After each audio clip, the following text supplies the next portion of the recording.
Yo ya el domingo ya no voy a ir a misa porque ayer fui a una boda y ya cumplí. Qué triste que el amor se transforme en un cumplimiento. Yo ya no tengo que hacer nada más por el esposo porque ya le cociné o ya le lavé.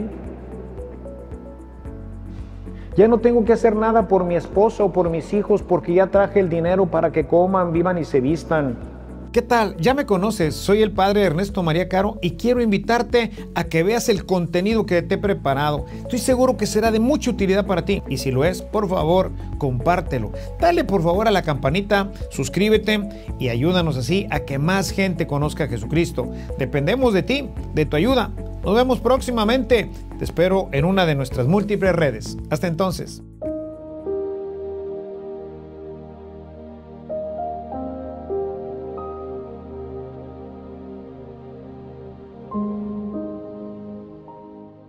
En aquel tiempo, cuando salía Jesús al camino, se le acercó corriendo un hombre, se arrodilló delante de él y le preguntó: Maestro bueno, ¿qué debo hacer para alcanzar la vida eterna?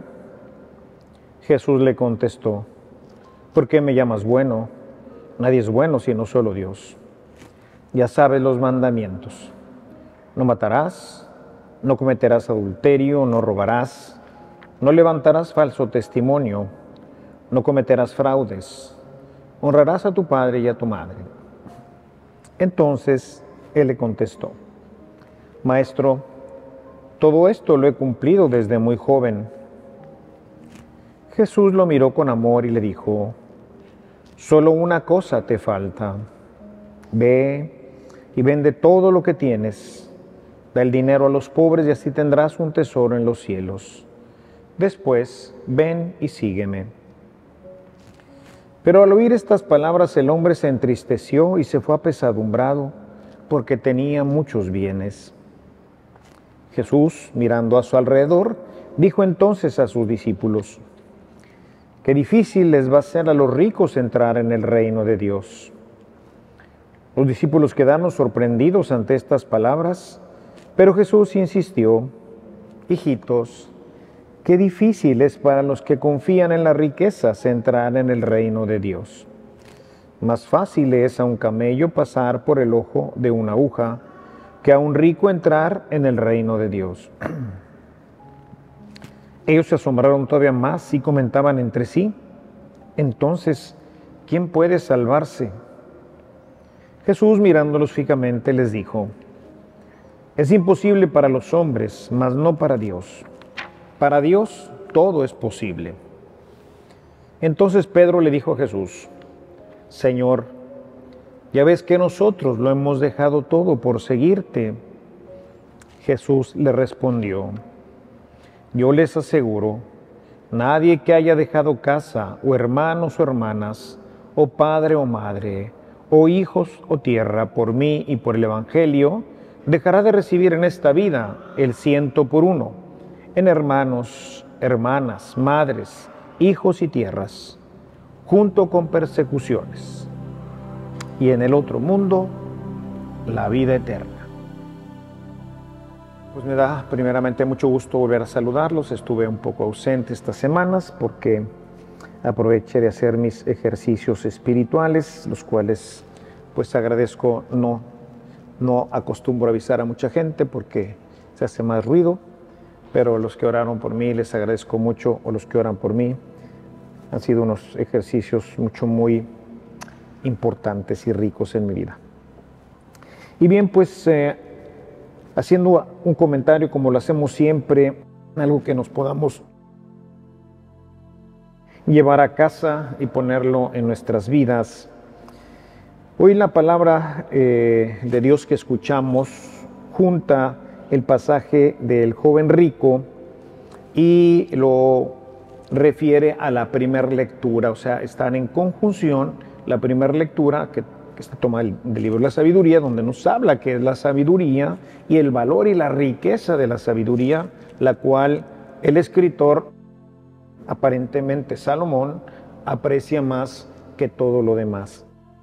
Y esto pues de alguna manera nos muestra dónde está la verdadera riqueza. Este joven, o en este Evangelio de Marcos, no nos habla que fuera un joven, sino simplemente una persona se acercó. Sin embargo, otros evangelistas no lo refieren como el joven rico, y así es como llamamos este pasaje, el joven rico. Ando un poquito, siempre mi primera predicación tiene un poquito de problemas aquí con la garganta, y aparte, además de la experiencia espiritual, me traje una gripa de allá. Entonces, bueno, pues doble regalo. El texto que escuchamos hoy de la sabiduría nos propone esta sabiduría como algo espiritual. No se refiere a esa sabiduría de la que normalmente nosotros hablamos, ¿no? Es una persona muy sabia porque conoce mucho de geografía, de filosofía, de ciencias, etcétera. Sino aquí está hablando de algo que va mucho más allá, algo que trasciende. De hecho, la mayoría de los exégetas, al referirse a este libro de la sabiduría, hablan precisamente de Jesús. Él es la sabiduría de Dios, como lo propone precisamente San Pablo en su carta a los Corintios, en el capítulo 1, en el verso 24, nos dice que Jesús es la sabiduría y el poder de Dios. Y esa es la verdadera sabiduría. Es la sabiduría que encontramos no en los libros ordinarios que nosotros leemos normalmente, sino en el libro de la Sagrada Escritura. Ahí es en donde está condensada la sabiduría de Dios. Esta sabiduría de Dios que es la que nos permite ir construyendo un camino que nos va llevando a conocer verdaderamente el misterio de Dios, que nos va llevando a conocer a través del misterio de Dios todo aquello que hace que nuestra vida sea maravillosa.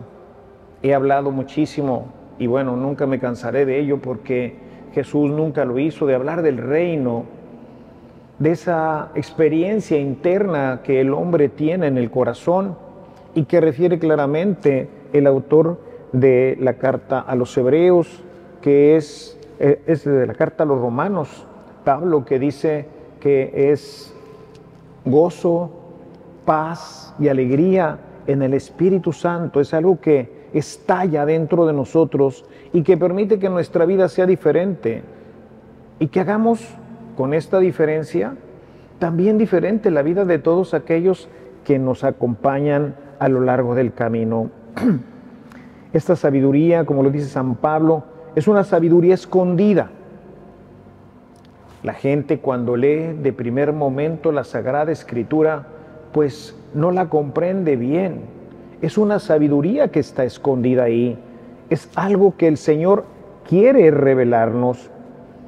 Y precisamente creo que este sería un hermoso tema y algo muy importante para comentar entre ustedes, utilizando para ella un texto de Primera de Corintios, el capítulo 2, que nos ayuda a comprender un poco más qué es esta sabiduría y sobre todo qué sería pues lo que me gustaría que nos lleváramos a casa, el deseo de tenerla, el deseo de verdaderamente, como dice el libro de la sabiduría, aspirar a ella como el tesoro más grande que pudiéramos tener, como algo que verdaderamente es capaz de enriquecer nuestra vida, no con más bienes, ni con más poder, sino con algo que sacia interiormente el alma y que nos hace ser realmente felices.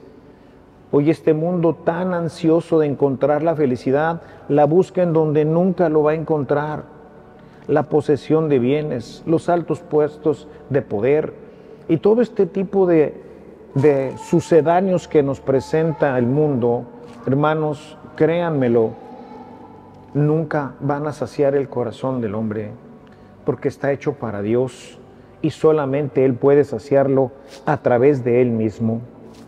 Quisiera, si me lo permiten, leerles este texto de la carta a los Corintios y luego hacer un pequeño comentario sobre algunos elementos que espero que nos motiven y podamos comprender un poco más la importancia de esta sabiduría. Dice San Pablo, leo los versículos del 6 al 14. Dice, sin embargo, hablamos de sabiduría entre los que han alcanzado madurez, pero una sabiduría no de este siglo, ni de los gobernantes de este siglo que van desapareciendo, sino que hablamos de una sabiduría de Dios que es un misterio. La sabiduría oculta que desde antes de los siglos Dios predestinó para nuestra gloria. Esta sabiduría que ninguno de los gobernantes de este siglo ha entendido, porque si lo hubieran entendido no habrían crucificado al Señor de la gloria, sino como está escrito. Esta sabiduría nos lleva a entender esas cosas que ojo no vio, ni oído oyó, ni pueden entrar al corazón del hombre. Son las cosas que Dios tiene preparado para aquellos que le aman. Pero Dios nos las reveló por medio del Espíritu, porque el Espíritu todo lo escudriña, aún las profundidades de Dios. Porque entre los hombres, ¿quién conoce los pensamientos de un hombre, sino el Espíritu del hombre que está en él? Asimismo, nadie conoce los pensamientos de Dios, sino el Espíritu de Dios.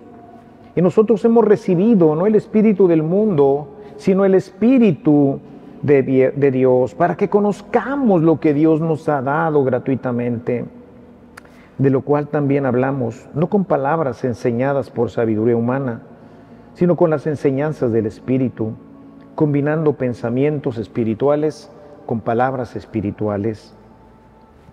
Pero el hombre natural no acepta las cosas del Espíritu de Dios, porque para él son necedad. No las puede entender porque son cosas que se disciernen espiritualmente. En cambio, el que es espiritual juzga todas las cosas, pero él no es juzgado por nadie. Porque ¿quién ha conocido la mente del Señor para que lo instruya? Pero nosotros, dice Pablo, tenemos la mente de Cristo. Siguiendo esta lectura, lo primero que quiero destacar es que efectivamente esta sabiduría no es la que aprendemos en los libros, sino es un misterio que Dios revela a nuestros corazones. Es un misterio que Dios revela a nuestros corazones. Es una sabiduría que no se usa para construir libros, ni puentes, ni máquinas, sino que es un misterio, dice el apóstol en el verso 7, es algo que nos hace ver lo que no vemos y entender lo que no podemos naturalmente entender. Es algo realmente misterioso que se va desarrollando en el hombre cuando éste ora y lee la palabra. Probablemente para nosotros, dependiendo del tiempo que ya dedicamos a la oración y a la palabra, podremos comprender lo que estoy diciendo. Quienes lo hayan hecho ya se darán cuenta de que verdaderamente se va desarrollando dentro de nosotros algo diferente, algo que empieza a cambiar nuestra mente, nuestro corazón, y es notorio para los demás. La gente pregunta, ¿qué ha pasado en tu vida? Te noto, te veo diferente. Algo en ti está ocurriendo. Dice más adelante Pablo, dice, Dios predestinó esta sabiduría para nuestra gloria. Es decir, esta sabiduría no es para construir, como decía, puentes ni máquinas y otras cosas, sino para construir el camino que nos lleva a Dios. Es a través de la Sagrada Escritura, hermanos, es a través de ella y a través de nuestra oración diaria, como vamos construyendo un camino maravilloso que nos lleva al corazón de Dios, a experimentar con Él su amor, su alegría, su paz, y a compartirla con todos aquellos que conviven con nosotros, empezando desde los más cercanos, los padres, hermanos e hijos. Y esto hace que nuestra vida y la vida de aquellos que viven con nosotros se vuelva verdaderamente en un vergel, en una experiencia maravillosa de paz, de alegría, de armonía, en donde el hombre es realmente feliz. Hoy muchas veces los muchachos huyen de la casa a edad temprana porque no encuentran ni siquiera ahí esa felicidad, esa paz que deberían encontrar a través de nosotros. Porque falta esta sabiduría, una sabiduría que dirige nuestras conversaciones, nuestros pensamientos y desde ahí nuestros comportamientos, en la forma de la educación, en el trato con ellos, en el trato con la esposa, el esposo y los hijos. Son elementos que se van empapando de esta sabiduría y de este amor, que si lo vemos en Jesús, la sabiduría encarnada, veremos cómo trataba Él a la gente, la misericordia que Él tenía para los pecadores, para aquellos que incluso que le molestaban. Siempre tenía tiempo, siempre tenía una sonrisa, siempre supo caminar al lado de los que lo acompañaban. Es realmente algo que Dios sabía que necesitaríamos y finalmente nos ha revelado a través de Cristo, palabra hecha carne. Recordarán, hace algún tiempo hablé, porque acababa de leer un libro de un autor que se apellida Rips, que se llama La espiritualidad de acuerdo al Evangelio de San Juan, y les decía la importancia de encarnar la palabra. Rips en su libro habla, lo empieza un poquito de la parte final de los escritos juaninos, hablando de los 4 primeros versículos de su primera carta. Lo que hemos visto, lo que hemos oído, lo que hemos tocado, la palabra de Dios. O sea, ellos vieron la palabra de Dios obrando, actuando, ellos la tocaron, ellos comieron con esa palabra, con esa sabiduría. Y esa es la invitación que nos hace el Evangelio, a encarnarla también nosotros, a tener esa sabiduría, de tal manera que los hijos, cuando ya hayan muerto ustedes, cuando ya haya muerto yo, puedan decir la gente que nos conoció, la hemos visto, la hemos tocado, hemos celebrado la Eucaristía con Él, hemos vivido en su casa, la sabiduría de Dios estaba en mi casa, estaba presente en mis padres. Los he tocado ese misterio de Dios a través de la vida en mi casa. De ese testimonio diario, fehaciente, de amor, de alegría, de paz, de concordia, que emana de los corazones que están imbuidos de la sabiduría divina. Lo hemos visto, lo hemos tocado, hemos comido con Él, dice, la sabiduría encarnada. Algo que creo que debemos reflexionar es el versículo 14, y hacía énfasis cuando hacía la lectura, dice, pues nos hace ver que el hombre natural no acepta las cosas del Espíritu de Dios, pues dice, para él son necedades. La gente a veces se aburre en las misas, está esperando la misa más corta para irse, está buscando la forma de evitar todo aquello que pueda hablar de Dios. Nos invitan a una conferencia, a un retiro, y se nos hace absurdo. Muchos de los pensamientos nos resultan, pues, ¿de qué estar hablando el Padre? Necedades, exigencias absurdas. Es el hombre del mundo. Esto lo vemos claramente cuando tratamos con personas que no están adentradas en la vida espiritual, que no entienden, que nos consideran fanáticos y otras cosas similares, ¿verdad? La gente me dice, padre, se tarda demasiado en la homilía. Yo le digo, ¿qué es demasiado? Una película de Netflix, la más cortita, dura 1 hora y media. La más corta. Una homilía mía dura 20 minutos. Muy larga. Es muy largo celebrar al Señor cuando lo hacemos como se lo merece Él. Y no a la carrera. No buscando terminar rápido para irnos a comer o porque ya viene la siguiente misa. Para la gente todo esto son locuras, son necedades. Habrá que buscar otra parroquia u otra iglesia, o simplemente dejar de creer.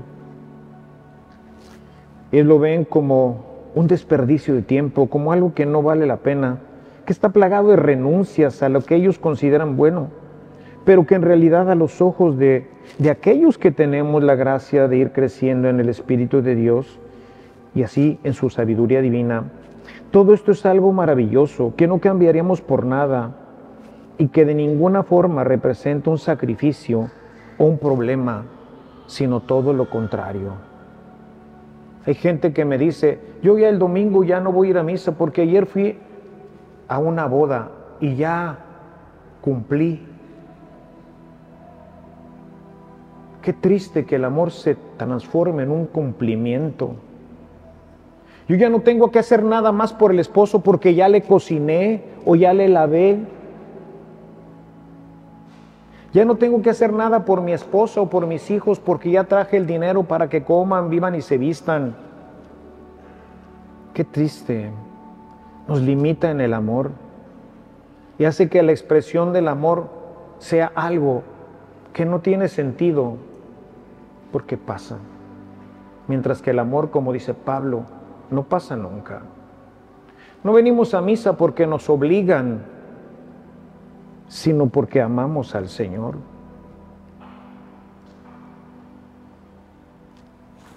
Nos gusta celebrarlo. Nos gusta orar. Y por eso si el Padre se tarda, bendito sea Dios, y que se tarde 2 horas más y nos estamos aquí, como los primeros cristianos, hermanos, que usaban una mañana para darle gloria al Señor. Y a nosotros nos fastidian con 1 hora. ¿Cómo se tardan? Por eso han perdido tanta gente en la iglesia. Pues sí. Pero como yo les digo, solamente puedes perder lo que en algún momento tuviste. Nunca los tuvimos. Tú no te puedes ir de donde nunca estuviste. ¿Qué pierdes? No se pierde nada. Finalmente tenemos que decir que lo que el mundo piensa de esto para nosotros es falso. Pues como termina este pasaje en el verso 16, nosotros tenemos la mente de Cristo. Nosotros debemos de aspirar a tener la mente de Cristo. Tenemos que aspirar a encarnar el Evangelio en nuestras vidas para que se convierta verdaderamente en vida para nosotros y en felicidad para los demás. Nosotros tenemos la mente de Cristo, dice Pablo. Es decir, por medio de ese contacto íntimo con Dios en nuestro corazón, el Espíritu va formando en nosotros la mente de Cristo. Es por ello que amamos lo que Él ama y rechazamos lo que Él rechaza. No lo hacemos porque esté mandado. No lo hacemos porque sea la ley de la iglesia o la ley de Dios nos dice que hay que hacerlo, sino porque hacemos lo que amamos y amamos lo que hacemos. El Espíritu de Dios, esta sabiduría divina revelada en el corazón a través del Espíritu y de la palabra, no es entendible para el mundano, no es entendible para los que no oran, para los que no leen la Sagrada Escritura, para los que no tienen vida espiritual, pues para ellos está escondida y en todo caso, si algo hacen, lo hacen por obligación y no porque en ello descubran la verdad, la alegría, la fuente de la paz y la felicidad. Por ello, mis queridos hermanos, este domingo los invito a que profundicemos en nuestra oración, en nuestra vida espiritual y le pidamos al Señor que nos conceda esa sabiduría divina, esa sabiduría escondida, esa sabiduría que el joven rico no tenía y por eso prefirió su dinero a seguir el camino que lo hubiera llevado a conocer la verdadera felicidad y la verdadera riqueza. Pidamos al Señor que nos conceda esta gracia y que verdaderamente lleguemos a ser sabios según el Espíritu. Alabado sea Jesucristo.